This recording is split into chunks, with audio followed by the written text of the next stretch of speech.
So the other day I showed you guys a fan project which was a brand new 2D Mario game, and I was talking about how the demo was releasing very soon. Well, the demo is out today, and I played it, and I have got to talk to you guys about this game. Now, before we go any further, you can play this game for yourselves right now by going into the link in the description down below where I posted a link to the game, and also Starshi's Twitter and YouTube, so you can check out the creator of this. It's absolutely insane what they were able to put together. But let's dive into exactly what this is about. So, Super Mario and the Rainbow Stars is a project that aims to bring the unique traits of the Paper Mario and Mario & Luigi series into a fun 2D platformer. It says explore 7 different chapters, discover new partners and unique worlds, and stop Starnox's evil plans. Now, this is just a casual video. I'll be showing gameplay as I'm talking about the game and my experience, but I'm telling you right now, and I'm not just jumping the gun, it's not just, recency bias.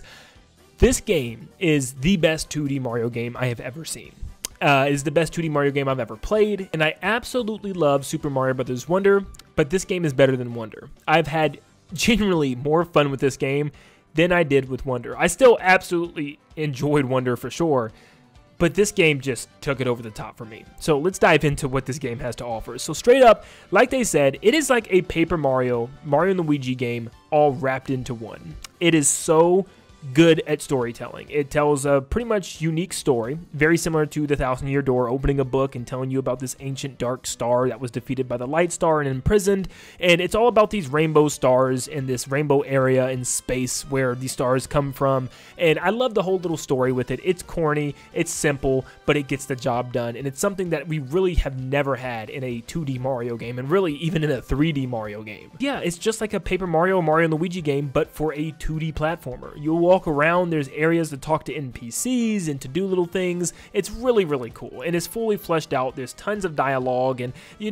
original characters as well, which is really cool, and that even goes for the enemies as well. You'll find returning and new and original characters, and it's really, really cool. I enjoy all that little, it's what really brings the game over the top to me, because normally you just start the 2D Mario game, get a quick little cutscene, and then boom, you're just playing through the game and then beating the game. And there's really no story, there's no elements of, Easter eggs or secrets or characters to talk to.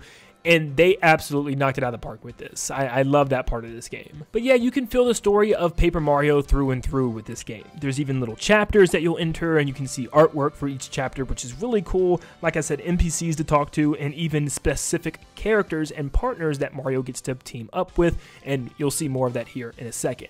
But let's just start off talking about the overall gameplay, because oh my goodness, dude. Instantly, I fell in love. Like, instantly. Once I got all the buttons mapped up on my controller, which took a while, playing with Mario is the most absolute insane feeling for this 2D Mario game. I told you, Super Mario Odyssey has the best Mario moveset for me. He's snappy, he can dive, he can roll, he can flip, he feels very athletic, and that's why I really love Super Mario Odyssey. Just running around with Mario feels good.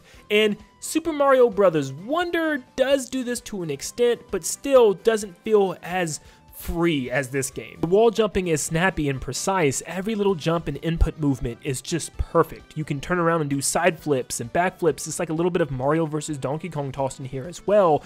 But man, it has the Super Mario Odyssey ground pound dive, and it works to perfection. It is so fun to use. It is really good to control. Like, there was no moment where I used it and I felt like the game was just not working properly. Whenever I took damage or got hit, it was completely my fault, and I absolutely loved this dive. This dive alone made this game so much more fun than any other 2D Mario game. Mario having a diverse moveset really makes this fun. The next level has Mario meeting up with the star character and using it as a literal partner. It even has like a little scene where you're gaining a new partner for your team, like in Paper Mario. And I believe there's going to be, I guess, a new partner for every world, or at least a couple more for the next future worlds.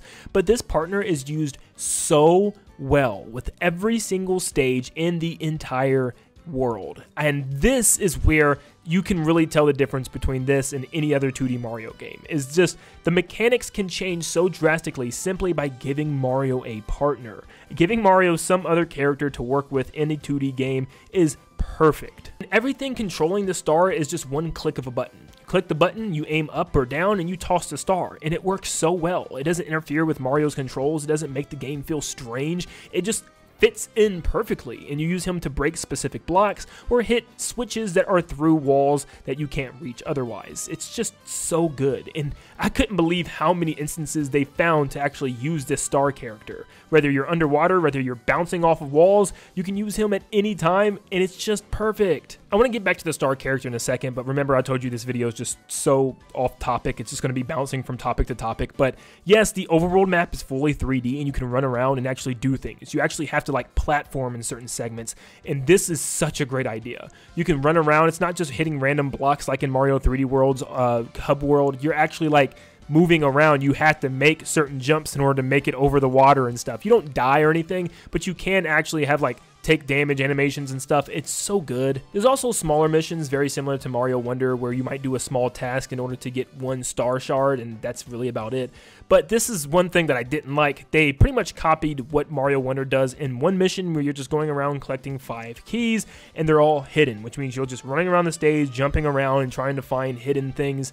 I never really liked this, and I didn't like it when Mario Wonder did it. It just felt like a Kaizo level or something, or just one of those annoying Mario Maker levels where you're trying to find some question block that's hidden, and it just takes way too long, and it's also just a matter of jumping in the right spot to see if you found something. It's not terrible here. It's just I'd rather it not be in the game. You know, personally, I just wasn't a fan of those type of mini games, and there's definitely better ones that I'll get into when we get there, but this one just felt like Mario Wonder again. Not a fan. This game has near flawless underwater swimming thanks to a mechanic that I've been saying for years is just simply give Mario some type of ability that he always has underwater. And that's another thing I love about this game is when you get items, they stick with you because your life is now based on a life meter, which is also perfect. So if you get hit with the frog suit, you keep the frog suit for the whole level, and it makes going through this water section so much fun. Like genuinely, this is the most fun I've ever had with a water level. It was actually so much fun, in fact, I wanted to keep playing more water levels. I have never said that with any video game ever.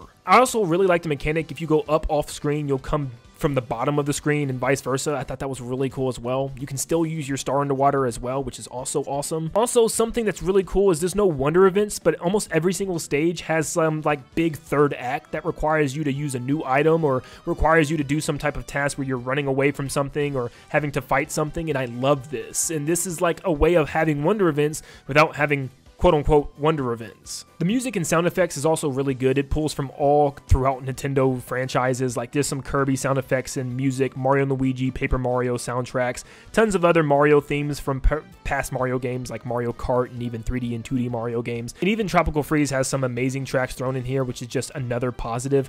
But yeah, like I said, it just feels like a combination of all of these games anyways in the gameplay. Even Yoshi's Island, you'll see lots of Yoshi's Island enemies as well, and even using the star feels like tossing an egg from Yoshi's Island, and there's just a lot of like little references from there. The little question mark clouds are in this game as well. Like I said, it's like a combination of Paper Mario, Mario & Luigi, 2D Mario, Yoshi's Island, Donkey Kong Country. There's just a little of everything here. The Thwomp level was a really cool change of pace because it actually lets you stand on the Thwomps, which most 2D Mario games don't allow you to do this. I really like this. In fact, it led for a lot of really cool puzzles of flipping switches and turning the different colored switches in order to get the Thwomps to move. This was awesome in incorporating a brand new Thwomp as well, being a mini Thwimp tower or something like that, like a totem pole.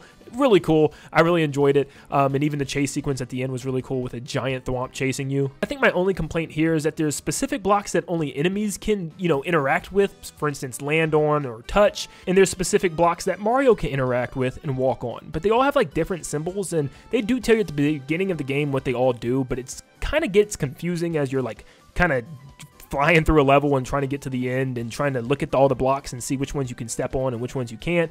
I wish there were better symbols for these instead of just kind of see-through blocks. I feel like that would be one change that would be really good. Making a universal symbol that's easier to tell if I can walk on it or not would be a lot better. Here's an example of a smaller stage that has a pretty cool premise in my opinion, where this time you're on Yoshi's Island in the Yoshi Village and you have to find the baby Yoshis to help Sushi out. Yep, the same Sushi from Paper Mario 64. So you're going around the island and just bopping these little Yoshi kids with this star. It's nothing difficult, but it's something that's different and a little bit more fun and adds an adventure aspect to the game. kind of all Super Paper Mario style, and I really enjoyed this. So this stage is based around Cat Mario, and once again, when you get an item in this game, you pretty much use it as a new moveset for the entirety of that stage, which I really enjoy even if you take damage. But I had to get used to the movements. This one didn't feel like what I thought it would, like the Mario Maker style, where, you know, it just had like this feeling of the 3D game. This time you're kind of just walking up the wall, and it took me a while to get used to this new moveset. Personally, I wasn't a fan of this moveset as much as I was the original Mario moveset in this game, and I don't know, I found myself having a lot of problems with Cat Mario, and maybe it's just I wasn't used to it. Maybe that's just me. You guys definitely let me know when you play it if you have problems with it. But yeah, I guess it was just a higher skill ceiling than normal Mario, believe it or not, because you had to kind of control your star character and also climb walls and slide down walls and hang from walls. There was a lot going on that you had to just, you know, kind of all put together, and it just really upped the difficulty, which, let me just say that right now, this game's difficulty can really be up there. There's a couple stages where I found myself really struggling and I had to keep going over and over again, but nothing that felt unfair. In fact, I really enjoyed the intense difficulty of this game, which definitely ups the ante from what we're used to. There's another minigame stage where you have to use the star partner in order to hit these red and blue switches, so that way you can have these little thwomp rollers roll over the correct path, which actually was pretty difficult. And I was like, whoa, I was having a little bit of trouble here going back and forth, mostly because I felt like the duck was very sensitive in this game. If you barely press down, you would obviously aim down very quickly or duck really quickly on the very lightest tap of the button. So maybe that's just my controller or something. I don't know if anyone else experienced that. But anyways, this was a fun mission, and I wish Super Mario Wonder had more missions like this, just little fun mini games and stuff that you complete. And I think 3D World had some fun missions like this. It was just weird that Mario Wonder didn't have anything like this instead of just looking for random hidden keys and stuff. Out of the entire game, this dolphin stage is the one that really kind of pushed me back a little bit. And this is the only part I think I had a true negative with. And let me tell you what I mean. The stage itself is not bad. It's actually really fun jumping off the dolphins' heads, and even the ones that have the bouncy kind of life reservers on them, I thought that was really cool. The big inner tubes that you could bounce off of, and it has the same bounce effect as like Mario Maker's bouncy tubes. No real problem with this at all. There's a couple really difficult moments with these dolphins, though, I will say, but overall, nothing really making me not enjoy the level itself. It's the Dolpho part that gets kind of annoying. There's this orange dolphin named Dolpho, and you'll ride him very similar to Super Mario Sunshine's bloopers and also Plessy from Bowser's Fury. But you ride this guy, and yeah, you're just going through the level in a 2D riding section, which should be really cool, but I think the problem is when you jump on land, such as the grassed areas, it actually slows down to like this hop thing. And it's very annoying. I get what they're trying to do. They're trying to have those sections be where you're still platforming and you can jump off things, move left and right and stuff. I get it, but it just completely ruins the pacing, and I feel like these sections just should be straight speed and moving forward and, you know, just straight platforming. Some of the platforming is super precise. I was in this section for probably about 2 minutes trying to make this work, and you have to know exactly when to jump, which is hard to gauge in a 2D game that's kind of spread out very far. It reminded me of Yoshi's Island at a lot of times, especially the skiing levels where you just couldn't see when to jump and where you were supposed to jump at. You also have to jump at the very tippy tip of the ramps to make it over, because if you don't, yeah, you're not going to reach the other side. This is a really good idea, but I just feel like some of the mechanics have to be tweaked just a little bit. I know this is a demo, but at least for the grass land parts, please let us just slide over it smoothly. I feel like it's just so weird to just bounce on them as slow as you do. But I did enjoy the mid-level cutscene thing with Goom Booter and him getting hit by a blue shell for some reason. I don't even know where the blue shell came from, but it's just hilarious. Just little things like that. You can even find Easter eggs in the stages, which I love. Like there's one stage you can actually find Goom Booter sleeping on a hill. It's just super cool. Then we have this cool silhouette level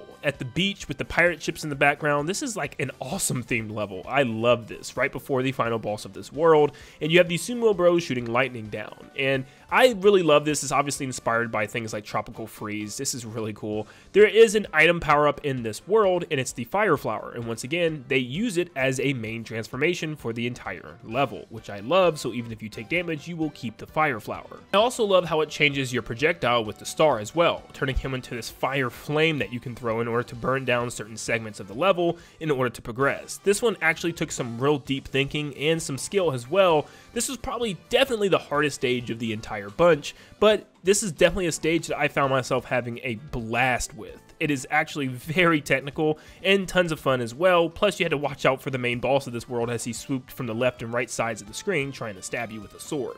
There was a lot going on at once, and you had to keep your eyes peeled on every little scene and every situation.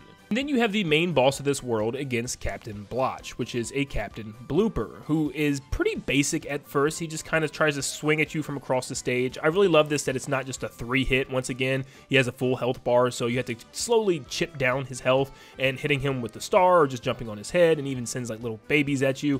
I really like this. This is fun. This is something that's very simple though, but as you can see, you can make a simple boss battle still fun, but Nintendo decides to do 3-hit Koopalings instead. But at the end of the day, I thought this was really cool, but it's only phase 1, because phase 2, he turns into a giant kraken. You have to watch out for the ink splashes and his tentacles and even the little baby bloopers on screen. There's a lot going on as you're kind of attacking his mouth there, but I thought this was also a really cool first boss battle. For it to have 2 phases like this really showed me what this game is going to have in store. And that's not even it. It has a Paper Mario the Thousand Year Door like sequence where it shows you the villains and what they're doing and their backstory, and you can even play as them for a short period, which is really cool. Like, all of this is in a fan game, for crying out loud, where they show you like the Dark Star and how it came out of the area, and you know, it was released thanks to this new trio that's recruited by Bowser that's replacing the other trio from Mario and Luigi series. It's a fun, unique story to keep track of with a unique villain as part of this whole brand new 2D Mario experience, and I love that. And it just shows, yeah, we need more storytelling from the RPG games tossed into the mainline games as well. One thing I also wanted to mention is that this entirety of World 1, after me trying to collect everything in all the levels, which I didn't repeat any levels either, I just kind of played them straight through,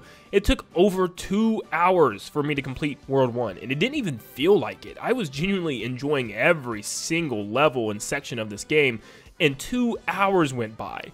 That is a lot of time for one world, and I am not complaining. The levels are pretty long in this game, and there's a lot to them, and they're not little bite-sized action adventures, where I feel like that was one of the problems with Wonder, is the levels were very short. These levels are long, and they even include mini-game levels as well as part of the world, and yeah, there's a lot of content. So 2 hours for the first world. I can't wait to see what's left within this game when the full game eventually drops, and I don't know when that is, but definitely check the demo out for yourself. The links are in the description down below.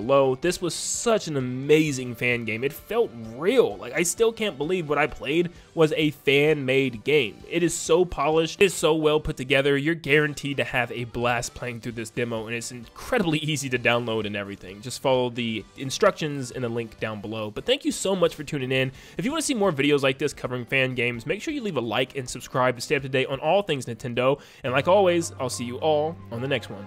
See ya, guys.